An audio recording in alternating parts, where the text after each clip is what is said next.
Alright, so I got my 625 here, and I've got my 929. Both are a little dirty, both could use a little cleaning. I'm prepping to go to the range, and so this is what I normally do before I go to ensure that, I'm actually able to shoot and I don't go home early with some non-functioning firearms. Also, this is good for, it's good to keep up on your gun cleaning, especially, if you're involved with competitions and stuff. It'd be a real shame to practice all that much and then get to the competition and, end up selling yourself short there. So some of the things I have here, I got some of this breakthrough multi-grade solvent, right? This stuff is safe for indoors. Also, disclaimer, I'm not sponsored by anything or anyone here. This is just what I do. This is just what I use. This stuff is fumeless, safe for indoors, safe for skin contact. Got some Hoppies lube, and you'll need that after the fact, but we'll put that off to the side for now. I've got a brass brush. This one's kind of old and worn out, a little dirty. The nylon. Nylon is necessary for titanium. I couldn't tell you exactly, I don't have any experience using brass on titanium, but I've heard not to, and it's even, blatantly stated in the gun manual not to, and I don't really care to find out why. So, I've got a brand new brass brush here. It's always good to have more brass brushes, especially something a little big and beefy like this one. Not too big, not too small. If I need to get in a little crevice or something, I'll use this end or even this. Get that out of there. Again, with the nylon brushes, I'll be using this one on my titanium cylinder. And figured I'd bust these out now because I bought them like last week for this very job. Cleaning kits are always good. This one actually came with my M&P 2.0 5-inch ported barrel Performance Center Smith & Wesson, million bajillion words. Came right with it. And honestly, I gotta say, for this little package, this thing rocks. It's probably my favorite, cleaning package, cleaning kit. You got your 45, well, I don't know what that is actually. You got your 22, I think it's 40 and then 45. So 22, 9mm, 40, 45. I don't have any 10 mils or 40, so I won't be using that anytime soon. They also give you a nice little packet here for cottons, which honestly I used to use back when I originally started. Not so much anymore, and I'll show you what I do instead. But it's really not required, really not necessary. This comes with a cleaning rod. You'll need one of these, especially for a revolver. I mean, really, especially for any gun. And depending on how long your barrel is, you'll need a longer, bigger one. This kit comes with a nice little scraper pick, another nylon brush head, which, I mean, I'm not a real fan of using brush ends on a cleaning rod. It's kind of inconvenient, finicky. But we'll put that off to the side. And also, lastly, I just use paper towels. Paper towels are your friend. They're simple, easy. I don't know. They're probably about the same as cottons, to be honest. But these soak up a lot more. You could really douse this thing with some cleaner fluid, which I'll do right now as I prep the cleaning rod. Now, I will say, I'm not using gloves. I normally don't use gloves. Maybe that's bad. I honestly don't see a problem with it, especially on something like this. Now, if you had like a big, nasty, dirty rifle with a lot of garbage, gunk, nastiness, yeah, I'd use gloves.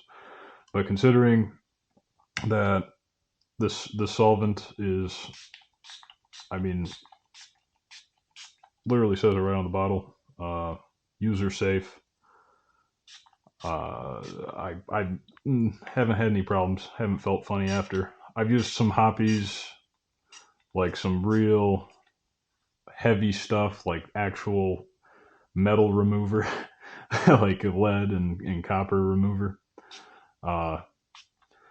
And that stuff is gnarly. It'll dry your skin right out. It's not good for you. Anyway, so you can see I pretty much got all the hot spots I got inside each of the chambers. I'll even go again. The more the merrier, really. And then you could even get underneath the ejector rod slash plunger slash whatever you want to call it. And just let this sit for a second.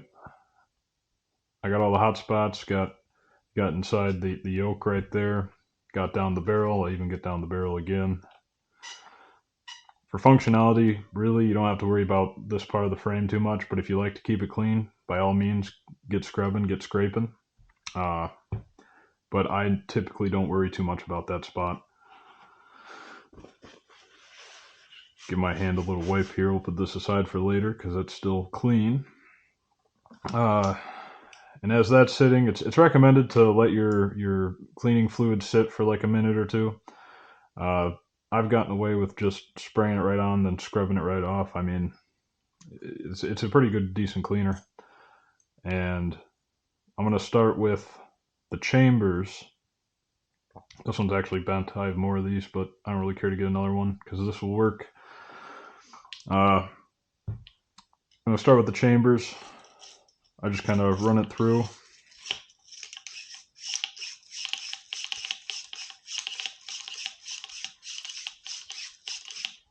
Probably overkill, but that's not a bad thing, so not a bad thing.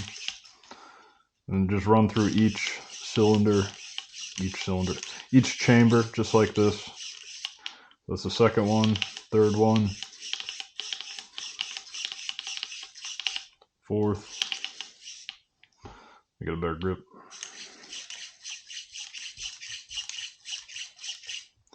Fifth.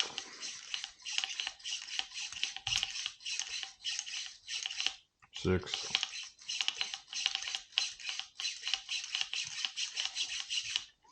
Seventh.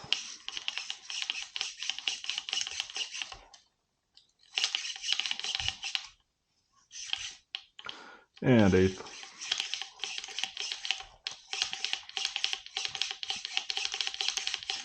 And then if you really want to, you could just go around again, make sure you actually got all of them at least bare minimum once.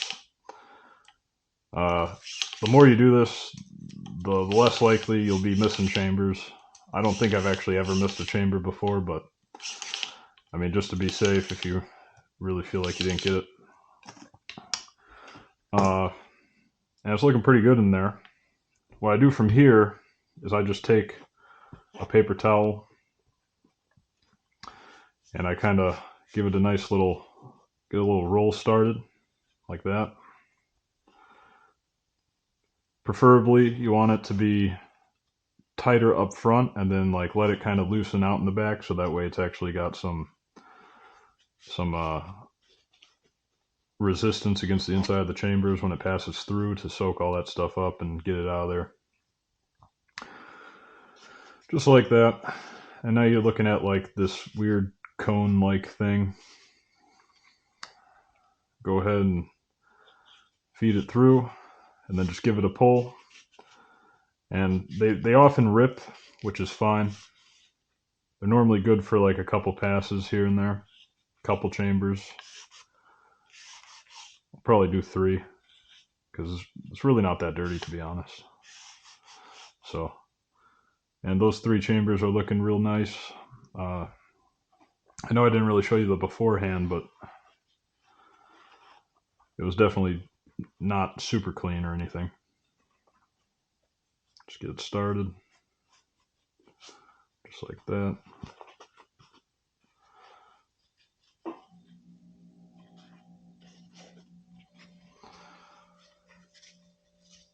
All right. Back at it. Got the next one. It's normally, now if you let the chambers dry out, it's kind of hard to tell sometimes which ones you did already and didn't. So that's why I kind of like going through this part real fast. Just to make sure that I actually got them.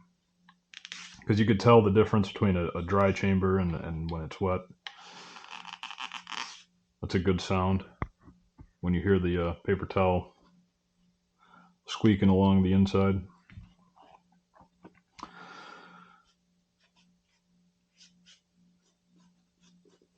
There we go. All right. And like I said, this is just what I do. You don't have to do it this way. There's plenty of other ways to skin this cat, but this is fast, effective, affordable. So, and those are looking pretty good. I don't know if you could actually see inside there. It'd probably help if had a white background. Look pretty shiny in there. All right. Now, typically I don't really worry too much about the outside of the chamber, except for this back face here and the front face. So the front face and the back face, I'll just give it a nice little brush up. And if I need to, I'll go back over the chambers again if too much debris and liquid goes inside of them from this.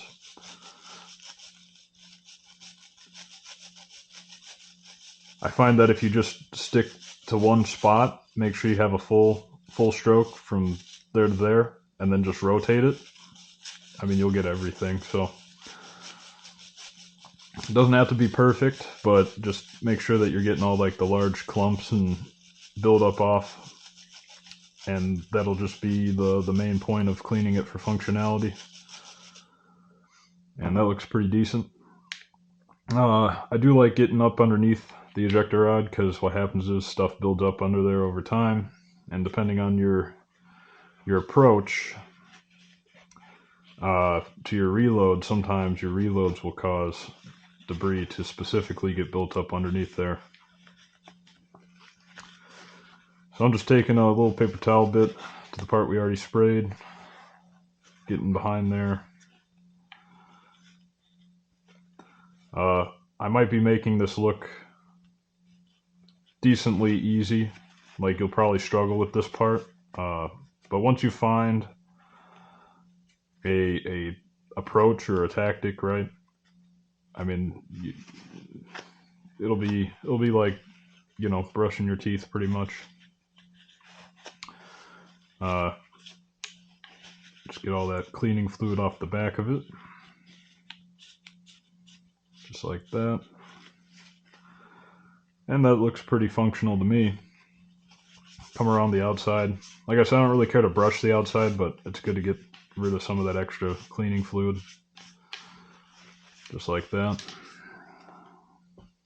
And you could even unroll these. I've noticed, like, it really only dirties up the outside of them. You could even unroll them.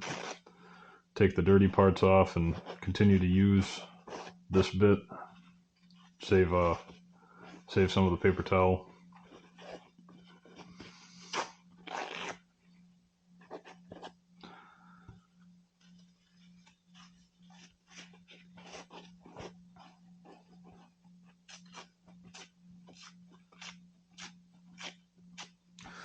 All right, so we'll be using these later. Put those there for now. Excuse me. Let's get the front of the cylinder.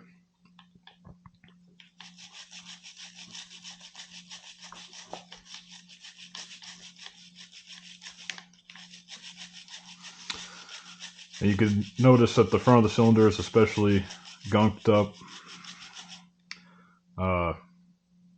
Really, that's just from buildup and all that stuff. I don't really care too much about it as long as the face of the chambers aren't built up, because then, it gets in the way of the forcing cone. You'll notice there's a very slight gap. You probably can't even see it on camera for the forcing cone to the chamber face. And you can't have any blockages there, otherwise you'll have a lockup. It'll lock your revolver up. If the crud on your chamber face gets tall enough to bump into your forcing cone, it'll make a very stiff trigger pull, if you could even pull it at all. As long as it can spin freely, that's pretty much about what you want. Nice and smooth up front. Let's take one of these here. Just give it a nice little spin, just like that. You can see some black crud from the buildup in the center there.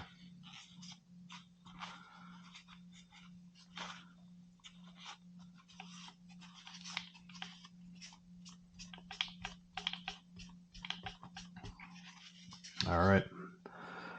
Now, you got to get in here, get inside the yoke area, crane, whatever you want to call it. I typically use a brass brush for anything that's steel. So just nylon for the titanium. Like I said, I don't want to find out why they say that. Just in case it does really affect it. I honestly couldn't imagine it would do too much. That's just my personal opinion from my years of experience of working with metals. But I mean, there's a reason why they say it, so I trust their word. Just get that part of the yoke, get inside the yoke.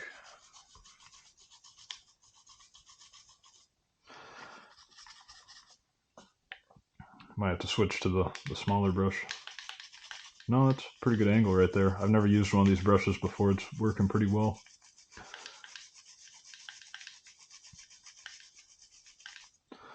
All right. Doesn't have to be perfect. Doesn't have to be spotless unless you need it to be for your own mental well-being. If you're that OCD about it. Or if you just like it when things look shiny and pretty. I don't care too much about that. I'm just, like I said, looking for functionality here. And functionality is what I'll be getting. So there we go. That looks a decent bit better. You can still see, I mean, there's still stuff in there. If I wanted to sit here and scrub it for hours, I could probably get all that off, but I don't really care to. Now onto the actual inside of the frame. Let's go ahead and give that another spray just to fresh that up. Up here is probably not going to look too different.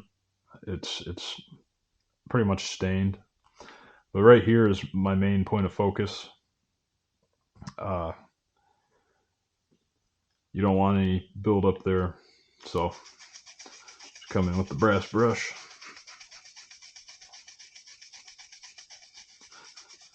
Don't worry about it getting into the internals too much. I mean, some will go in, some will stay out, but overall, I mean, after a while, you'll definitely have to clean the internals. Maybe I'll make a video on that sometime, but it's not a super big deal for the most part. Go ahead and get the top of the frame a little bit.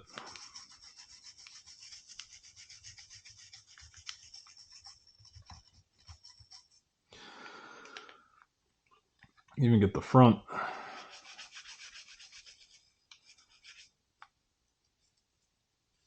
Yeah, I'll just use the other brush for that part. Get around the collar there. All right, it's ready to be wiped up.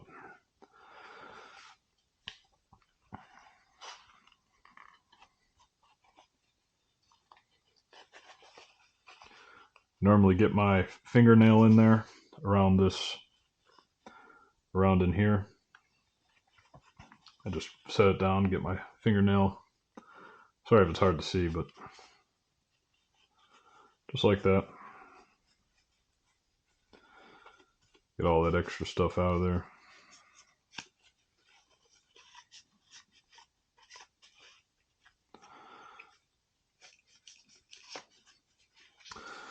That's about all really for the frame. Let's get a new piece.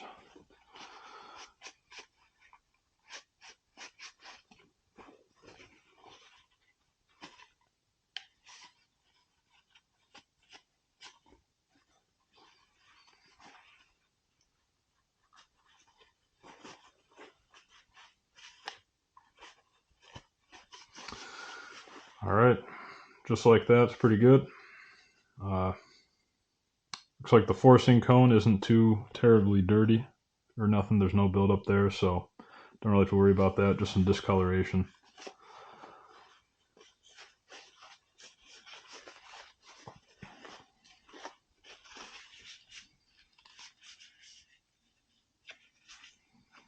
All right. And last bit, I like to switch to the brass for the inside of the barrel, the bore.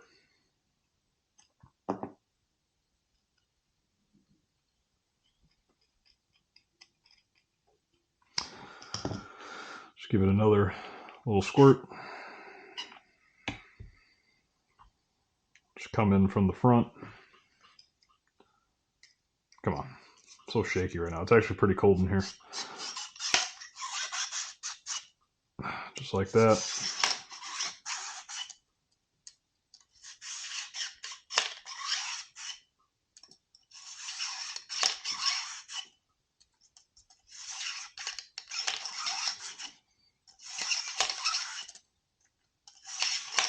You really hit it as many times as you want. That brass has nothing on the inside of the stainless steel there. So just give the outer nice little rub down, I guess. And then what I like to do for this one, I normally take for 9mm. Now if this was 45 ACP, I would just roll this whole thing up. For 9mm, I take it about a quarter or a third in, and I just rip down.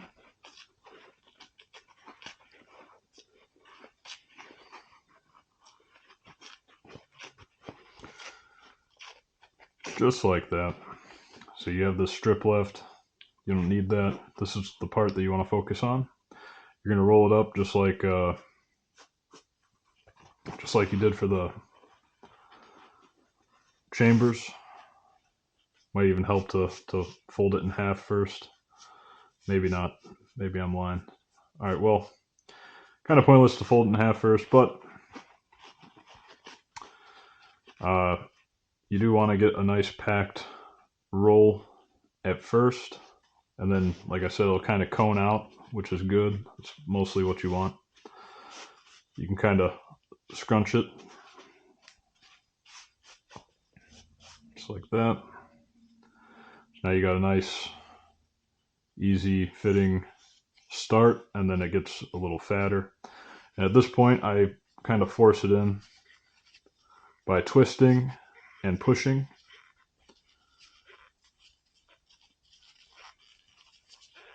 And you just do this until you can reach it from the forcing cone.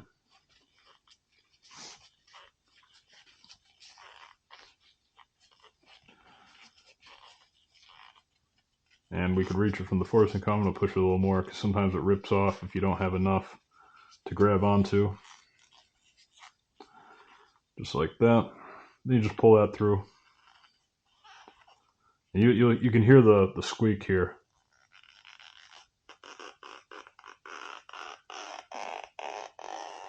That's how you know it has good cleaning capability. And not too often you get to look down the barrel of a gun, but to be fair, the chambers aren't even in the way. And that looks pretty good in there. I don't know if you guys can actually see that, but just like that. And then from here, I guess just re-wipe up stuff, get all that extra fluid off of it.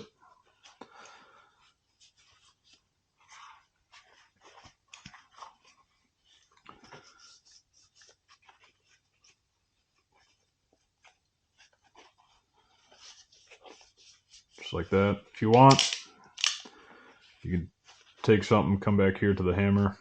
The hammer normally does get a little dirty in there. You just grab some paper towel.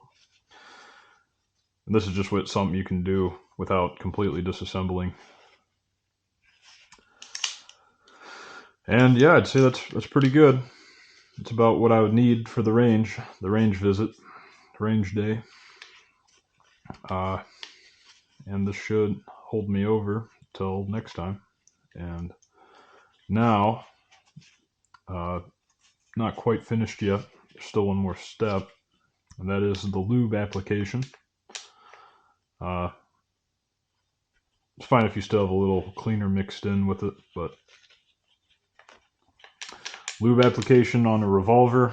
I'll show you what I do. Got my lube dropper.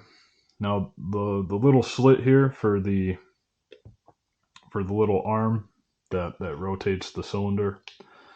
I like to put like 1 drop of oil in there every once in a while, and I think I didn't do it last time, so I'm gonna do it this time.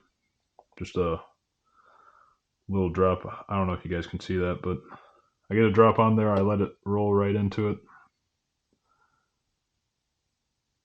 I didn't quite make it. We'll go one more. If anything, I'm an over luber myself. Like I have oily guns, which in my opinion is not quite a bad thing. And then I take the extra and I just kind of rub it around the back face of the frame here, just like that. It's just what I do. That way, when the moon clips are in there, they're sliding nice and slick for nice trigger pulls. You got to get in here on the ejector rod, just a drop, just like that. Let it close. Give it some pumps, I guess.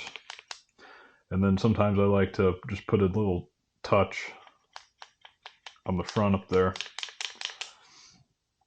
I typically also get in here. Now, I actually couldn't tell you if this actually gets down in there or not, but I would normally put a drop right here, and then I rotate it.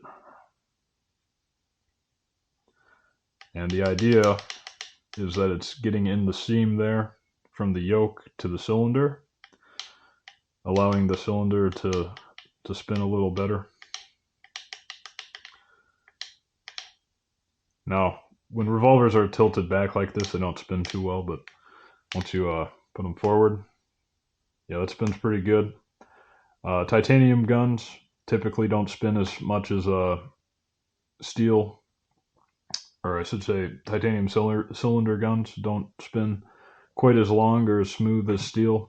That's partly to do with the finish, and also partly to do with that it just weighs 40% less, so you have less inertia acting on it, so it doesn't carry it for as long. But that's a pretty good spin, and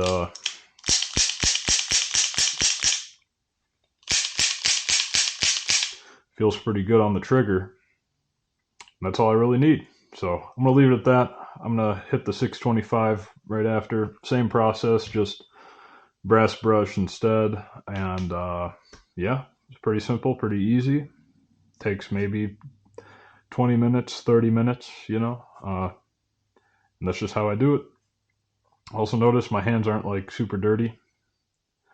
If you keep up on your gun cleaning, it doesn't really get that dirty, to be honest. Especially in these calibers, 9mm 45 ACP. They're pretty clean burning cartridges overall, in my opinion and in my experience. Not quite like a 5.56 or a 7.62 or a magnum cartridge. Magnum cartridges, they're not like